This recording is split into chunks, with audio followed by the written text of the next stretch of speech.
telling me to do a podcast. Because I like to talk. I don't have anybody with me today, so I guess I'll just rant, which I'm perfectly capable of doing on my own. And something that I've been thinking about today, because recently I've been playing all the Star Wars games, not like all of them, but like the modern ones. I played Outlaws, which I loved. I replayed Jedi Fallen Order, which was a mistake because this is my third time playing it. And I wanted to play Survivor, and I was like, I'll just do a quick run through Fallen Order, which only took a few hours, because I just did New Game Plus, and just blasted through the story. But that was a mistake because they changed the controls for Jedi Survivor. I just should have watched the recap that's included in Jedi Survivor because I was hitting like right trigger to attack for hours. It honestly, I think it actually took me like half the game to start hitting X consistently playing on Xbox. I saw a post on Reddit today. By today, I mean like just a little while ago. They're talking about. Let me pull it up. They're talking about Cal Kestis. Yeah, all right. There's a post on Reddit. It's a picture of Z from. By the way, spoilers. Oh God, we're getting heavy spoilers. This conversation inherently requires me to spoil the fuck out of this game. Do you think Cal from High Republic era Jedi skill? Do you think Cal will learn High Republic era Jedi skills from Z in the next game? It would make for some good skill trees. Okay, I don't even know what that means. Like, I haven't read that much High Republic stuff, but it just seems to me as though what they're like just right off the top, because every time I hear a fan theory like this, you're just gonna hear me criticize it, and I'm gonna sound like I'm not being fun, playing along. Like, don't even get me started on Darth Jar Jar. But it just comes from a place of I feel like you people are just sort of, looking at the surface level of this and not actually really thinking about it, really thinking about what you're seeing. And I'm sorry if that makes me a pedantic asshole, but that's just, that's where we're at. I got to be a pedantic dickhead. So here's my problem with that. I think because I have read some of the High Republic stuff, and I think what they mean by High Republic powers is some of the weird traits individual Jedi have. Because one point that they're making really clear with the new content is that every Jedi has their own special little thing that makes them different. And that's not new to this stuff. You can point to things like Mace Windu's, what do they call it? The Shatterpoint? Shatterpoint was the name of the book, but his maybe it was the ability, but yeah, his ability to see to just see the breaking point in any issue, metaphysical or not, the weakness in a structure or the weakness in an argument. That was just his Jedi ability, and I actually don't know if that's still canon or not, and I'm not going to look it up right now.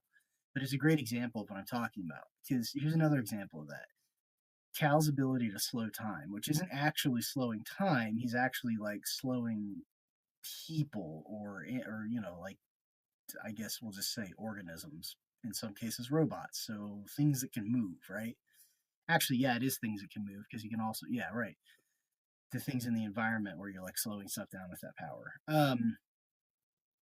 And that's just his special, unique gift that only he can do. Maybe other people have been able to do it in history, but he's the only person that we know of that can do it, and that's what makes him different as a Jedi. And it just seems like every Jedi has something like that, and I think that's what they're conflating with High Republic abilities or whatever. Now, granted, there are definitely abilities that the Jedi used to be able to do that they can't anymore, becoming one with the Force when they die.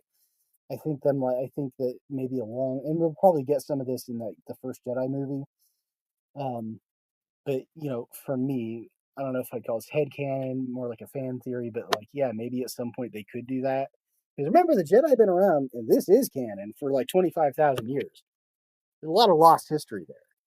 And I think there's other stuff. I think we get implications of things like the Jedi used to be able to heal people, but it's not something they learn to do anymore. No, that is not what Obi-Wan was doing when he touched Luke's forehead.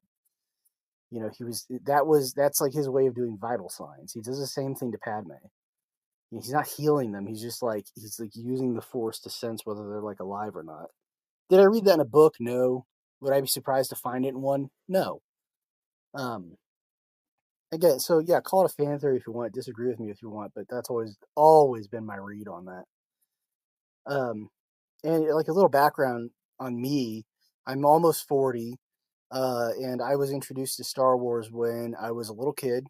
My dad brought home the VHS tapes, so 1995. All right, that's 29 years of Star Wars. I've been obsessed ever since. I liked the prequels when they came out. I liked the special editions. Okay, I like the Blu-rays. I loved it when Boba Fett starts talking and hit Tamara Morrison's voice. That to me was incredible, and I that's one of those ones where I just literally like, no, I prefer Jason Wingreen. You're a fucking idiot. You're you're an absolute fucking idiot if you prefer. Not that the old guy, it wasn't. Is Jason Wingreen the guy who like played him physically, the guy who did his voice, but it doesn't matter. Like don't get me wrong, cool voice, but Tamara Morrison's voice is better. I'm sorry, and tying it to the clones and to Jango Fett, I always loved that. So your mileage may vary, but I love Episode One. Always have. Like I love how like one of the things that struck me when I was a kid watching that for the first time, I was like, oh, Obi-Wan's like a dickhead in this movie. He's a fucking asshole. I love that because that gave him something to grow in. He had to grow into the old man that Luke, that like teaches Luke his first lessons about the Force. He had to become him. He wasn't always like a perfect, like he wasn't always perfect and wise and good. He was actually like his first interaction with Anakin is basically, oh, we got another stray, huh? Cool. This won't be annoying. Like, very good attitude, Obi-Wan. Wow, very cool. And episode two, like, I don't need to defend episode three, but episode two, I'm sorry, the last 40 minutes of episode two is peak Star Wars. Just the way it escalates, from the cool, fun arena fight. They're like fighting for their lives with no weapons against monsters. And then the troops come in to suppress them, like, all right, well, enough of this, and a bunch of robots walk in, but oh my god, it's the clones. Holy crap.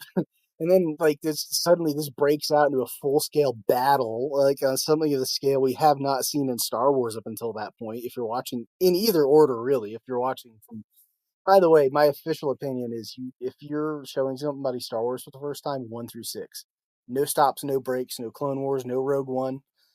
I got somebody to watch the Star Wars trilogy one time. They were asking me like, you're a huge nerd. Like, how should I watch them? I told them 1 through 6. Don't stop for anything.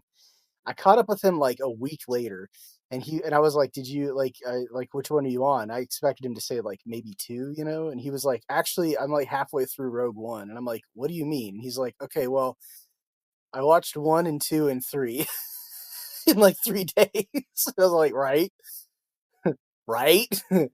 But then he started watching Rogue One and just kind of stopped watching halfway through it. And frankly, again, like I swear, I do have a contrarian streak. I do. I own that, but my opinions are like based in like things that I observe. This isn't just me being like, no, fuck you guys. Rogue One isn't that good, okay? Andor is way better than Rogue One. Rogue One, not that good. I will defend the fuck out of Disney's Lucasfilm. Rogue One, not that good. Obi-Wan Kenobi, not very good. Solo, a Star Wars story. I saw it 5 times and it was in movie theaters and it changed my life. So, I just have a unique perspective on these things. Um, Damn. What was my original point? Yeah, we were talking. Okay, so this post about Cal Kestis, like learning like unique abilities from from High Republic Jedi, and like one Z isn't the person to teach him that. Z's a fucking droid. All right, so that's just get that off the table right there. Well, that's two actually, because one is like all Jedi have these unique traits. They all have something that sets them apart, some weird little thing. And you do see that a lot in the High Republic books, but that's because the High Republic books are like exploring the Jedi in a way that like the other stuff doesn't really, because they're getting at something different in those books. And they're like I said, there is lost knowledge. I do think the Jedi used to know how to heal people, but I think that they came to view it as like detracting from the will of the Force Like if somebody should die, then they should die, and the Jedi think that stopping that is like against God's plan, basically, right? Like, but they have the ability to do it. Like, I would absolutely argue that Padme dies because Palpatine robs her like Force essence and gives it to Anakin to keep him alive. That's why she dies. That's why the robot can't understand why she's dying. It's like, I guess she's dying of a broken heart. That makes that you organics do that, right? Like, she's very sad, so maybe that's it. But like, and I understand, and I got to read that Making of Star Wars book, but you got to understand that book is like $175 used on fucking eBay, so I just don't have access to it. Um, but I think they cover this in that book. My understanding is that those scenes were like in the script, they're not intercut. They're back to back. One happens and then the other. I think Padme dies and then Vader is born. But during the editing process, they were like, this really works if we put them together. And it works so well that it makes me question that. And so I really want to see that source. But I'm willing to go with this is something that happened in editing and was not George Lucas's original intention. But the thing about that is that George Lucas is the master of retcons, the all-time reigning world champion of retconning a story, and he does it over and over and over again. He can't keep getting away with this, you know. Um, and he's really good at it because he understands like how new information can affect like the way you go back and look at something. Um, he really understands that.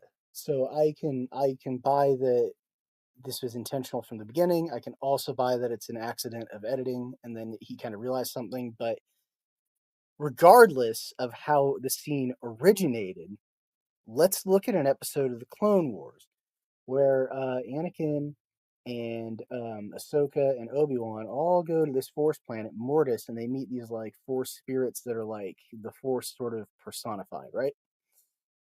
During that series, spoilers for everything. Go watch the Google Mortis arc and watch that. It's on Disney Plus. Well, it's 3 episodes. You totally watch it.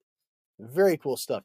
Here's a fun fact about that: Darth Revan was going to be in that, and that was kind of how George Lucas decided that Sith cannot become Force ghosts because he was going to appear as a Force ghost with Darth Bane, and Lucas he was going to allow it, but after some thought, he came back to the writing team and he was like, you know what, only Jedi can become one with the Force because it's about like balance and I mean it's just right there in the name, becoming one with the Force. That's what a Jedi is constantly trying to do is become one with the Force. And I don't necessarily mean like dying. I mean they want to be an extension of the will of the Force. The Sith want to control the Force. They could never do something like that. So he was right to make that decision. But for what it's worth, Darth Revan came very close to being canon that day. So and that's really the only reason he's not. So I wish everybody would chill out about that. Just let Lucasfilm work its way back around to it. It'll happen. Jackson the Green Rabbit is canon, all right? Chill. You never know what's gonna. What was it? Dash Rendar, like speaking of Fallen Order or Jedi Survivor, like you can get Dash Rendar's outfit in that game, but they don't. But if you ask anyone from Lucasfilm, they like hate Dash Rendar. They're never gonna make him canon again. So just. But Revan, yeah. Anyways, in the Mortis arc, there's a scene where Ahsoka dies. She is dead. She doesn't like get sick and is about to die. I'm pretty sure we're supposed to read that as she died. And the father, and the daughter is dying, right? If you remember the scene, follow along. So the daughter is dying. Ahsoka is dead. The father has Anakin sit between them, and he guides Anakin in transferring the sister's life essence into Ahsoka, which is her dying spirit is enough to kickstart Ahsoka and bring her back to life. Who is to say that is not exactly what happened between Padme and Anakin? Because if anybody could do that from across the galaxy, I believe that Darth Sidious, the great, and do not even try to fucking debate me on this. Darth Sidious is the greatest Sith Lord of all time. This is my like Superman would actually beat Goku moment. Like, no, I am so tired of like Darth Nihilus is so powerful.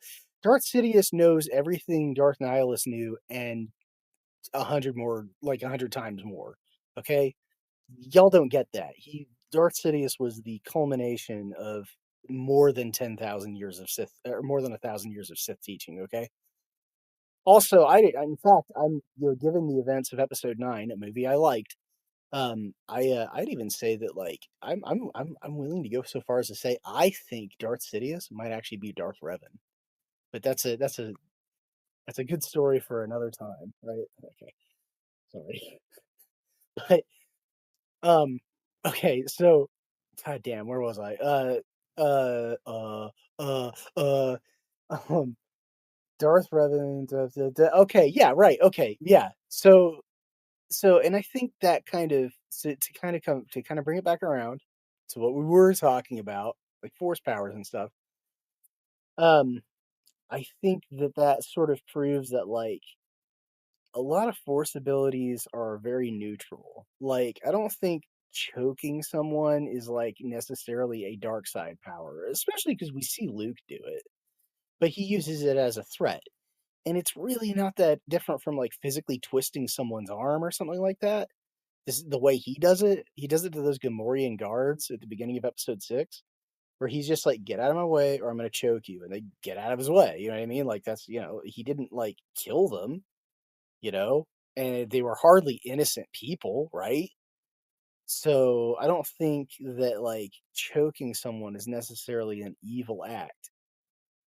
But sucking the life out of one person to heal another person, is that an act of good necessarily? Like, is that like if if the donor, so to speak, is a willing participant, sure. But if you're just like, if you're like an evil wizard and you want your Frankenstein project to survive, so you kill his wife to keep him alive, that's pretty fucking evil. It's insanely evil, but it's functionally, it's not any different from what Anakin and the sister and Ahsoka do, with the father. Like it's the same thing, except like the context is different, and Star Wars really tries to drive that home for people, but y'all just don't fucking get it.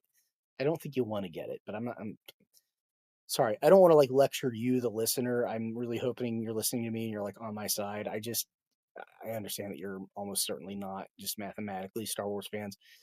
No one hates Star Wars more than Star Wars fans. It's crazy, dude.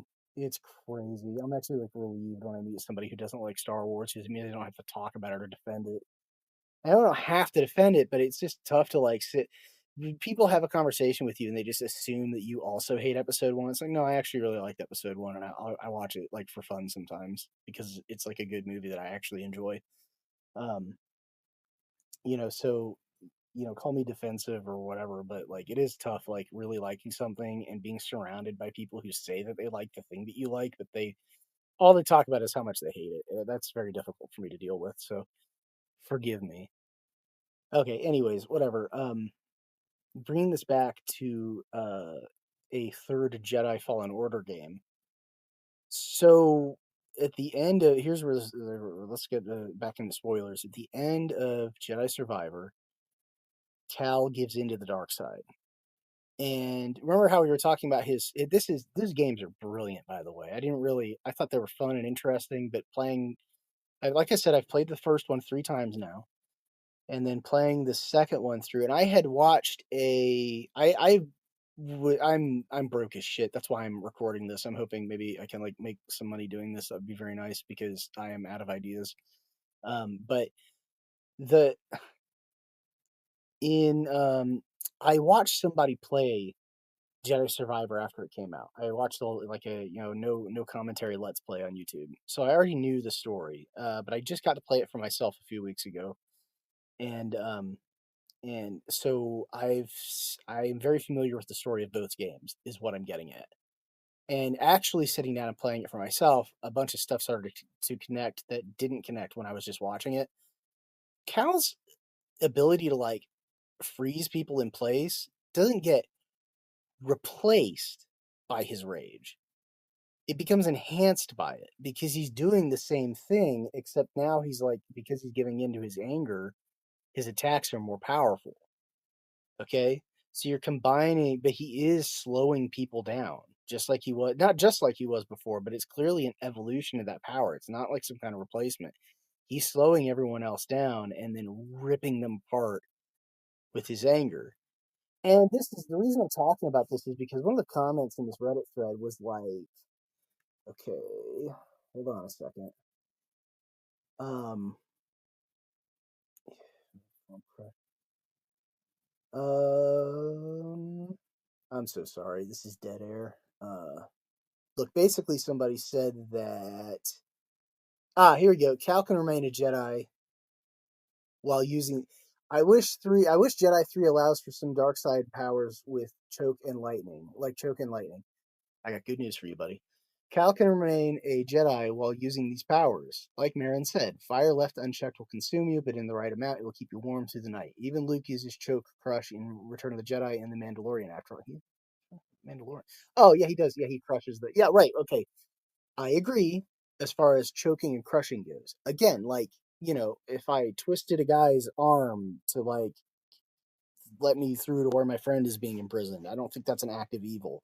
I don't think choking a Nazi, like not to jump to like the most extreme thing, but like, is choking a Nazi as a threat like an immoral act? Is choking a Nazi to death an immoral act? Is using a lightsaber to cut a stormtrooper's head off an immoral act, right? The problem is that like the lightning thing, that's something that no, you like that requires like hate. My understanding of lightning is that like it requires like real anger and hatred. It's not just something you can just do. And the force judgment thing, by the way, is not canon. And we have seen a Jedi use the force lightning, and it was not that. Like it was the hateful Emperor Palpatine lightning, and it was Count Dooku. In that the Count Dooku like audio play or whatever, and young Qui-Gon like catches him doing it with somebody, and he's like, "What is this now?" And he's like, "Sorry, my emotions got away from me."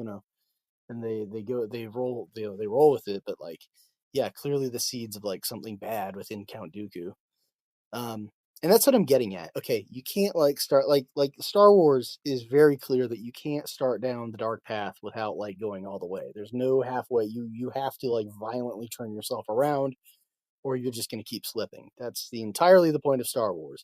There's no way to argue against that. Please do not. And I swear to God, if I see the words "Gray Jedi" in the comments, I'm going to delete it. Like, no such thing. All right. There's no such thing as like yeah, I'm Muslim, but I eat pork. You know what I mean? Like I'm a Catholic, but I don't do communion. That shit's for queers. Like no, that's not how it works. The Jedi is a religion. Okay, the Sith are a religion.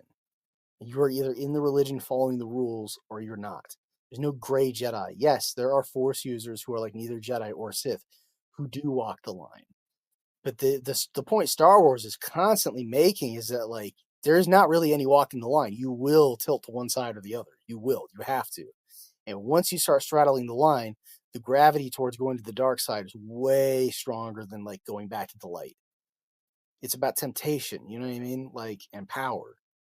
So at the end of Jedi Survivor, like I don't like Cal has given into the dark side. As far as I'm concerned, the clock is now ticking. And now we're going to get to the fun part. This is what I've been trying to kind of get at, and this is what I really wanted to talk about because nobody has brought this up. Everyone is way off the mark, and this comment, like these comments on Reddit, really kind of reminded me of like nobody fucking gets it. Jedi Fallen Order 3 is going to be about Cal turning to the dark side and becoming an Inquisitor. I don't know that, it's not like I have like some kind of inside line to like Lucasfilm or whatever, but like to me, and my Star Wars theories are always wrong. When episode 9 came out, I was like, we should find out that actually Ben Solo is Anakin reborn. Anakin became a Force ghost and then reincarnated, and then we're seeing Force reincarnation, which perfectly fits. I'm sorry, but it totally does. And then Rey would be Padme reincarnated. but how would Padme? I shouldn't get too far into this because it didn't happen and it's pointless. But it's like, how could Padme reincarnate? She couldn't use the Force, couldn't she? When she died, she was chock full. She was like the most midichlorianated person in the galaxy. She was like top 5 most midichlorians in her body in the galaxy when she died. I can fully believe that like Qui-Gon, for example, could scoop her up. Like, how do you think Anakin immediately became a Force ghost? It took Qui-Gon decades. It took Obi-Wan years. And Yoda did it pretty quickly. So that tells me that it took Qui-Gon a long time to figure out how to do it.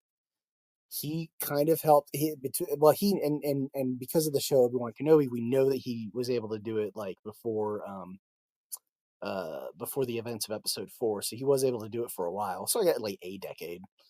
But yeah, he was able to become like a Force ghost. But it took Obi-Wan a while to figure out how to do it. Um, and then Yoda seems to figure out it immediately, and it's really interesting because it's kind of backwards. Where like Qui-Gon learned it first, but he died first. Yoda learned about it from Qui-Gon, but Yoda dies last, and he teaches it to Obi-Wan. So Obi-Wan dies first, so he does it. This is so confusing and complicated, but I think hopefully you understand my logic here. Like, there's like a weird like time. There's no time travel involved here, but the way all of this works, it is kind of like a weird time paradox where like Yoda is sort of the master of it, but Yoda was the last one to do it, which checks out. I mean, like if you're the third person to do something, you probably, especially if you're like smart, like you're perfecting what everybody else is doing. But Jesus Christ, even now I'm confused. The point is, I think that when Anakin died, I think that Yoda was there and Obi-Wan, and they like grabbed him, right? Because you note that he doesn't disintegrate. Obi-Wan and Yoda disintegrate when they die. Qui-Gon doesn't, but Obi-Wan and Yoda had mastered it to a degree that Qui-Gon hadn't when he died. So they are able to immediately dissipate. Anakin doesn't. So it's not a conscious decision on his part. He doesn't like disintegrate. I think that his spirit gets caught up by Obi-Wan and Yoda, and they teach him after the fact how to become one with the Force, right? So beyond the realm of death, they're like, they show him how to do it. And my theory was like, he probably wouldn't be able to sustain himself in that form because of the things that he did during his life and because of the fact that he didn't train to do that um, before he died. So um, he wouldn't know how to do that. And so that's why they would have to show him. And I think that could have been applied to Padme too, is what I'm saying. It would make sense that it would take Padme decades to figure out. Oh, and that's why, right? That's why Anakin would reincarnate, because he couldn't sustain himself as a Force ghost because he's not at peace. Um, would have been. I would have liked to see that. And it's not really too late for them to like re-implement that. But anyways, wow, that's so far off track. And my point is, like, goddamn, what was my point? Damn, what was my point? See, this is the problem. Okay. Well, I can't pause this and go back and listen. So you're in the same boat I am, listener. Yeah, I'll probably remember what I was talking about in a little bit. I've been talking for like half an hour straight. Forgive me. It's been a long day too.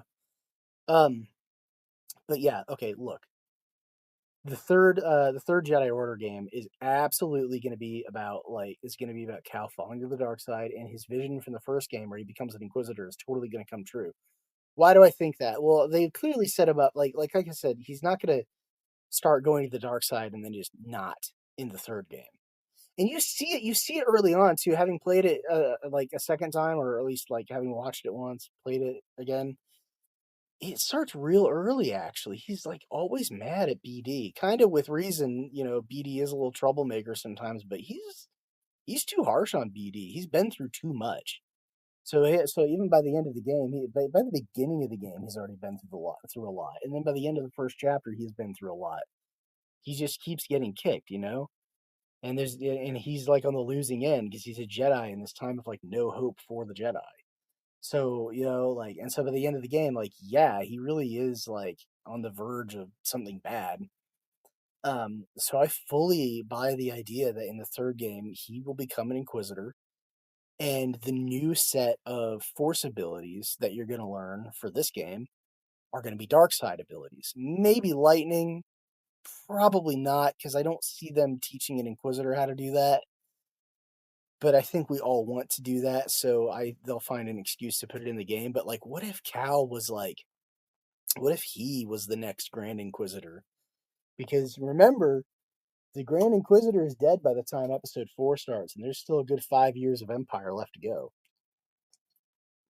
Was there a Grand Inquisitor? Maybe that's been answered in the comics or something like that. And maybe there wasn't. I don't know. But look, if Cal is an Inquisitor during the events of, I don't know, Episode 6, when Yoda tells Luke, the last of the Jedi, when I die, the last of the Jedi will you be?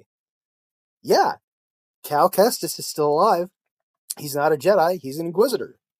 And then, like, the third act, they said the first act of the game can him be like finally slide into the dark side. Don't kill Merrin. They're not going to do this. I really think they're not going to do this. But don't fucking kill Merrin, okay? Like, don't fridge Merrin just to like have Cal turn evil. You can be something. It's gonna involve Tanalorr, obviously. Tanalorr is so obviously like some kind of weird dark side trap, like this mind virus that spreads from person. Did you notice that?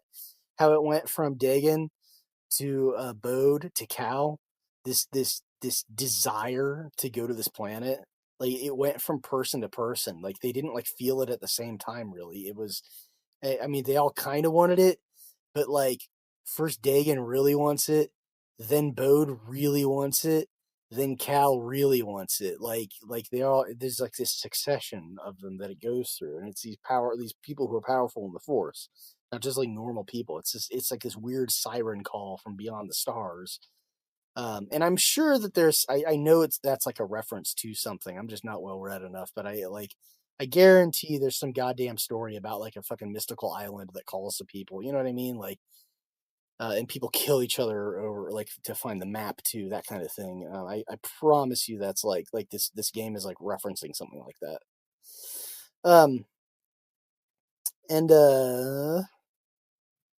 yeah, that'll be like that would be, I mean, for me, yeah, that was my point, was like I'm probably wrong about this, but like look, I think I'm really well reasoned here. He would start off, yeah, dealing with Tanalorr and like trying to set up the hidden path and stuff, and I don't know, something would happen with that. I don't know, maybe the Empire finds it or something, I don't know. And he would lose it and finally go to the dark side, okay? And then I don't know how you get to this point, like, but as a rough outline, I think there is definitely a version of events that makes sense where he actually straight up becomes an Inquisitor, and his worst nightmare from the first game actually comes to life, and he is like actually serving the dark side. And you lose your lightsaber stances, no blaster, no two blades. You have to use the Inquisitor lightsaber, and you can either use single blade or double blade, but those are your two stances. And like you have all your force powers that you did have, but now you have a whole new brand, like a whole new tree to learn, like choking and like increase, like upping your rage and stuff like that. Well, absolutely, I totally think that's where the game's going. And then the third act, he can, after the events of Return of the Jedi, he can run into Luke. I would love for it to be Luke. Get Mark Hamill in there, let it be Luke, and Luke is the one who's like, why, like the Emperor is dead. Darth Vader is dead. You're like a Ronin now. Who are you even fighting for? Who is this for? What are you doing? Why is this important to you? Why are you so angry? And Luke, I think Luke could talk now. Luke and Marin, and we get and like and yeah, I would like it if like Marin's love like brings him back down. I think that would be good because Star Wars. I think people kind of interpret Star Wars as saying that like love is bad, and it's like, no, Star Wars is saying that the Jedi are bad. Not like bad, but like organized religion where you rely more on dogmatic thinking than like your own intuition or your heart or even your own knowledge is bad. And like maybe Anakin should have just told them that he wanted to be with Padme and just left the Jedi Order. but part of that trap was that like the Clone Wars was going on right when that happened, and there was no way he was going to abdicate that responsibility. Even though the Jedi would have happily let him go, like he couldn't, and maybe that was selfish on his part. You know, these are so many, these are interesting questions that Star Wars brings up a lot of interesting questions that nobody wants to ask. You know, like there's a lot of interesting conversations to be had, but everybody is so fucking stuck on like it's stupid when Yoda fights or whatever, like whatever stupid shit people say. Um, but yeah, that's my, I guess we'll call it a fan theory or even a prediction for Jedi Fallen Order 3. Yeah, like, Cal goes to the dark side, becomes an Inquisitor, and then like gets pulled out of the depths of evil by Marin and hopefully Luke. Again, I would love to see that. I would see Luke making a difference in the galaxy. Can I talk about like how annoyed I was?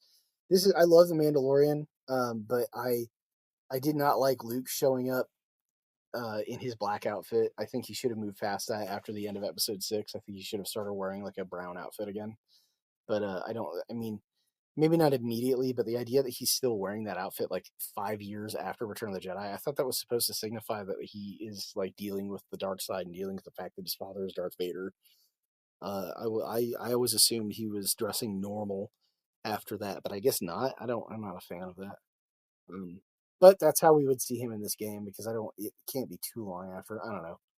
But yeah, I'm looking forward to that. I think that's man, I love Jedi Survivor. That game was great. I like building the bar. I love that. Like building a community. I love that. I thought that was beautiful. Bringing all these people together. That was really cool. And building a fish tank. That was fun.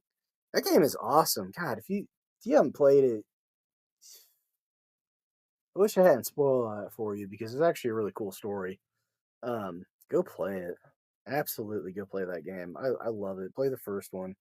Well, yeah, like I said, they if you get the if you and if you it's on like fucking Game Pass and stuff or whatever. So if you just play the second one and watch the the the recap of the first one, I guess.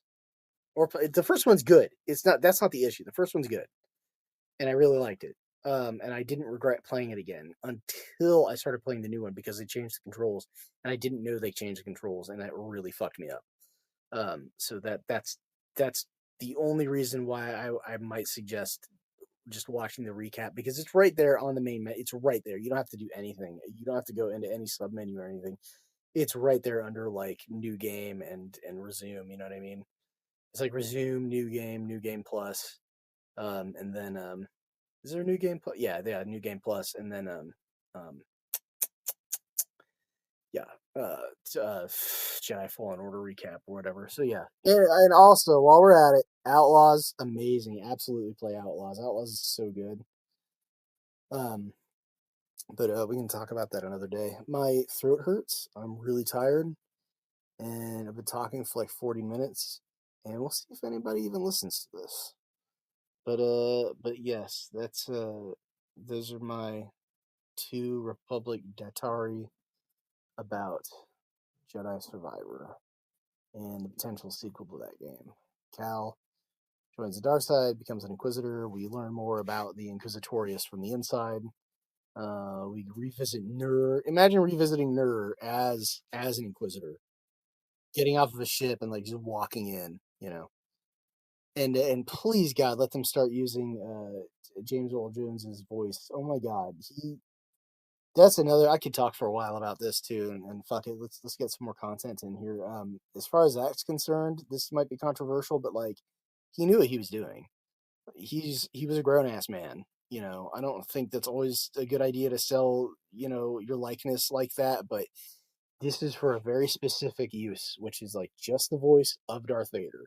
And I actually like I fully I you really can't I know the name of the guy who's been doing Darth Vader, and he's pretty good. Like he has some, he's kind of hit or miss, and I think that speaks to the importance of good voice direction. I really can't remember his name. Um, he can be good. He isn't always, but again, I think that comes down to voice direction. Directors are more important than you think, folks. I think a lot of actors get reputations as bad actors when actually they've just spent a lot of stuff with like directors who didn't know how to handle them. Like I actually like Gal Gadot. She can be a good actress sometimes, but she needs somebody to like help her realize that, right? Okay, anyways. Um See, I just lost so many people right there. but but yeah, I would love to see. I Please let them start using James Earl Jones's voice for Darth Vader in the future. Because another thing about this is that he wasn't credited in episode like when it was Star Wars when it came out in 1977. His name wasn't in the credits, and he had no problem with that. And I that was wrong. His name should have been in the credits, and he should have been recognized and paid in that way. Because I think that has an effect on how much you get paid and stuff like that. But whatever, guild stuff. But I don't know enough about that to really comment on it. But that was wrong of them to do that. But he personally never had a problem with it because he always saw his voice as a quote, like I'm quoting him, as a sound effect. Okay? That's how he viewed his voice for Darth Vader. And with that in mind, like I hope he made a lot of money selling the like his voice to like train that AI model or whatever it is they're doing or did. Um, because yeah, like that's actually a pretty good idea, especially when it's that focused and that narrow. Like you can only use it. I would like to see that contract.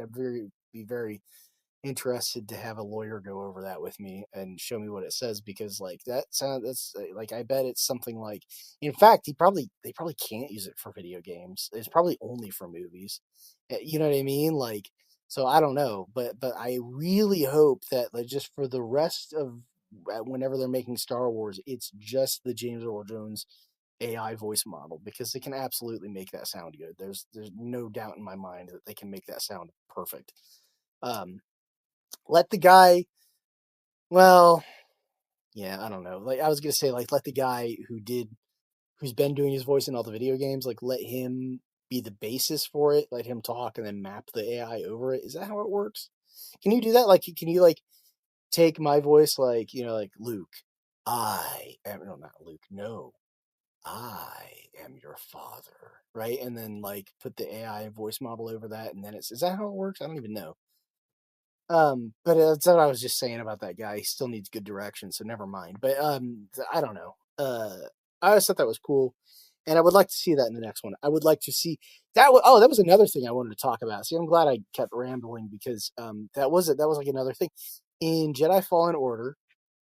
Every time Cal learns a new Force ability, we get a flashback to his time training with Jaro Topal, his master, right? In Jedi Survivor, every time he learns a new Force ability, we get a flashback to his training with Seer Junda. Okay? You see where I'm going with this? Every time he learns a new ability in Jedi Survivor 3, we flash back to a scene of him training with Darth Vader. Again, voiced by the James Earl Jones AI. I want that so bad. But do you see what I'm saying? Like, do you see how like thematically this fit? This isn't just like oh, that'd be kind of cool. No, like serious, it would be fucking cool. It would be awesome. Just, like spend half a game like killing rebels and stuff like that. Um, just doing horrible things and justifying it. I love it. They really dip into that. They really try to dip into that sort of like Spec Ops: The Line morality stuff in these games. They're not as good as like other game makers have been, but there's potential there. Um, and yeah, I'd really like to see that in a third Jedi game. And yeah, just imagine like like the moment where he like gets angry enough to choke someone, he flashes back to training with Vader.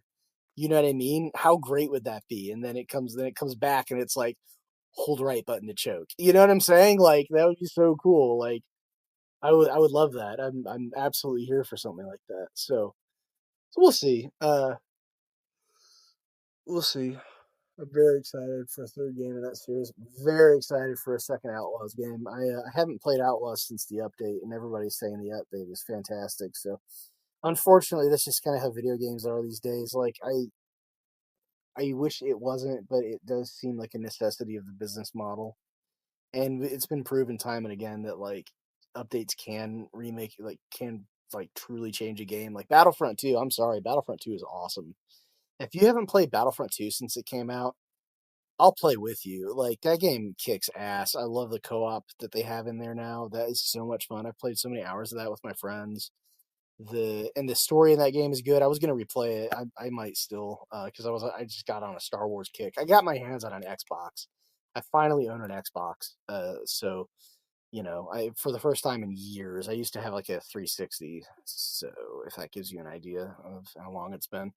But I got an Xbox Series S, and so that I was like, and so I got those subscriptions, so I played like all these Star Wars games for like less than $40, so that was pretty cool. But um, that's what I'm gonna do when I'm not broke, because I might. Oh no, I do have that. I just have Battlefront 2. I do just own that game. Shit, I guess I'll play Battlefront 2 again. Um, but once I have $20 to spend, I'm gonna spend it on that Ubisoft subscription, so I can at least do the Outlaws DLC. But kind of down to play that game again. I really want to. Once I finished Jedi Fallen Order, once I was getting close to the end of it, I was like, I had a huge urge to play Outlaws again. I loved Outlaws. Maybe we'll talk about that next time. I don't know, but I gotta go. I'm gonna die. I'm gonna absolutely die. I hope you enjoyed listening to my ranting. I gotta find some kind of video to put this over. But yeah, yeah, we'll see. I want to play an Indiana Jones game too. That's fun.